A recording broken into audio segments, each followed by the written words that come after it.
It's Desm 101. Welcome back for another episode of In Defense Of, where I cover a game that's generally not liked or maybe misunderstood, and I'm giving you reasons why I think that you maybe should give it a second chance. And today we're going to be talking about the Teenage Mutant Ninja Turtle games on the Sega Genesis.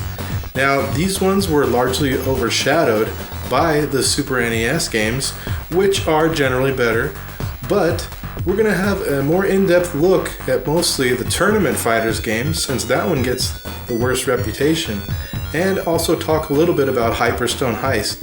So, let's get started.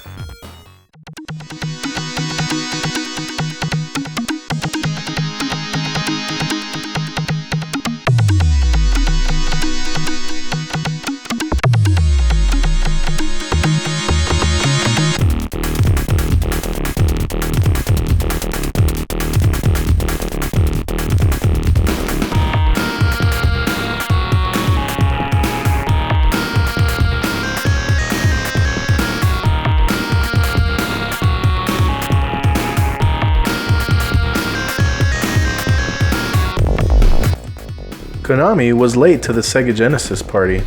They were not interested in releasing on Sega's 16-bit console when it first came out. But later in its life, they did start releasing games like Rocket Knight and Castlevania Bloodlines. But the first game that they ended up putting out on the system was actually Teenage Mutant Ninja Turtles Hyperstone Heist, with a plan of a bunch of other releases and another Ninja Turtles game. In 1991, they released the smash hit Turtles in Time in the arcades, following with a Super NES port in August of 1992. And closely after that, their first Sega Genesis game, Teenage Mutant Ninja Turtles The Hyperstone Heist. And this game is largely based on Turtles in Time. It shares many of the same stages, the same character animations and movesets, and it adds a little bit of changes, such as some new bosses and different order of the levels. In this game, the plot does not revolve around time travel and instead is based around the Hyperstone, which Shredder uses to shrink down the city and capture it, similar to the story in Manhattan Project on the NES. And this game isn't really bad at all. It's not really disliked. It was reviewed pretty favorably. It's just most people don't remember this game or kind of forget about it in the context of Turtles in Time. And this is still a great game on the Sega Genesis. It doesn't really need a lot of defending. It's got great gameplay, some really cool new bosses such as Tatsu from the movie, and you might find yourself enjoying this one a lot if you want to give it a shot. The gameplay is very fast-paced, and it's a lot of fun to check out the levels in comparison to the Turtles in Time game. It's highly recommended, but again, it probably doesn't need my defending it much. I just wanted to bring it up since it is a really awesome game for the Sega Genesis.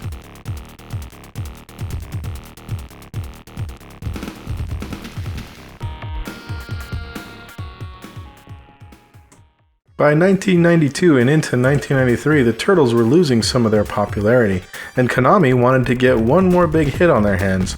And what they did is release a fighting game for 3 different systems, which actually resulted in 3 completely different games. The Super NES and Sega Genesis version both came out on the same day, September of 1993, but the NES didn't see release until February of 94. Making it one of the last NES console, and it's quite a rarity nowadays. You might assume that the NES version would suffer the most since that is the least powerful console, but as you can probably guess from this video, which one was actually the most poorly received of the 3. As we all know, Tournament Fighters was a real dud on the Mega Drive. So the rumors that the Super Nintendo version can even be compared to the mighty Street Fighter II is a real shock to this player system. Tournament Fighters was a real dud on the Mega Drive.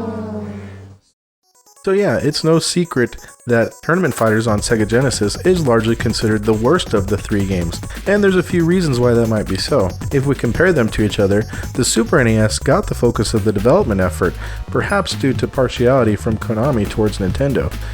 It was led by Takamasa Miyoshi, who you might remember from the Gradius lore series. He worked on Gradius 3 on Super Nintendo, Gradius 2 on MSX, and many more other games to his credit. Miyoshi was largely responsible for the look of the Ninja Turtles on Konami games during that time, so it was really common sense to have him lead the development effort for the Super Nintendo version. And we would consider the Genesis version led by a B team, with Mitsuyo Taira, who did the Sparkster design, and not a whole lot else. He was in charge of the game. The Super Nintendo has 10 characters and the Genesis has 8 selectable characters. Super Nintendo has 2 bosses, the Rat King and Karai. The Genesis actually has 3, with Triceraton, Krang, and Karai. The art style in the Super NES version is more bright and colorful, but the Genesis version is a bit more gritty and dark, especially with the backgrounds.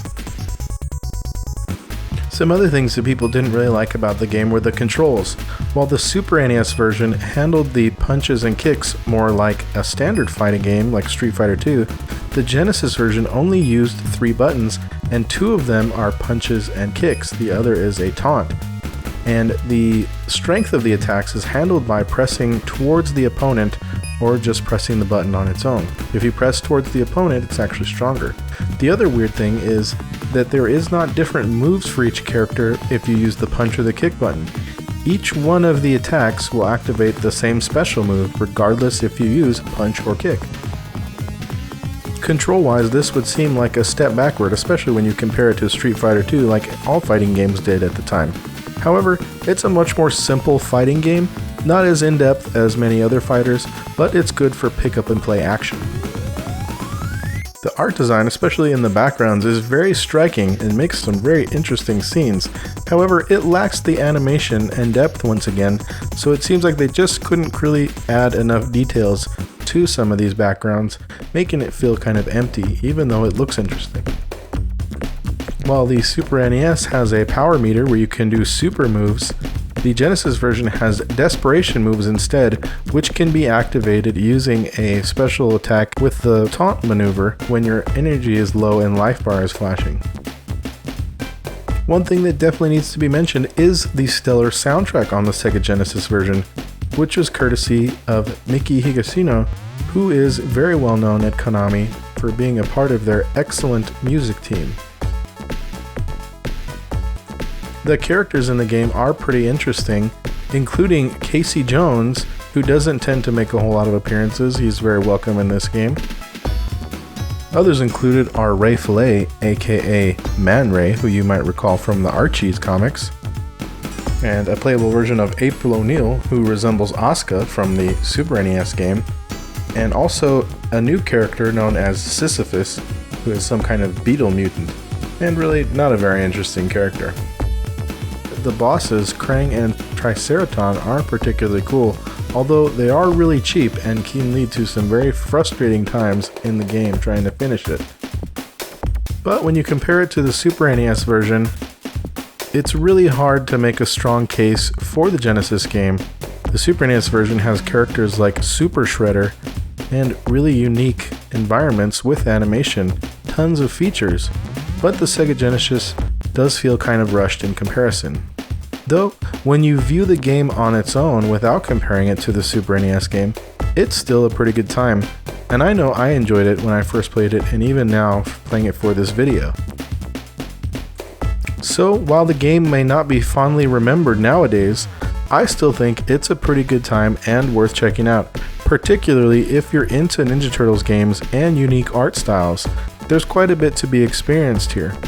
The character roster is a bit limited, and the fighting isn't as in-depth, but if you want a simple brawler experience on the Sega Genesis, this one is still recommended, as it stands on its own, especially if you compare it to some of the lesser fighters like Slaughter Sport or Kageki.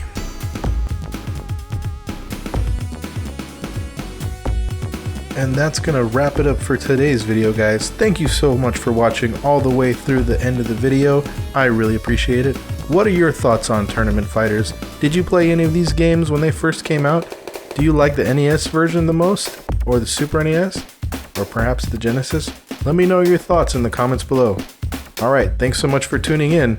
I hope you have a good one, and I'll see you next time.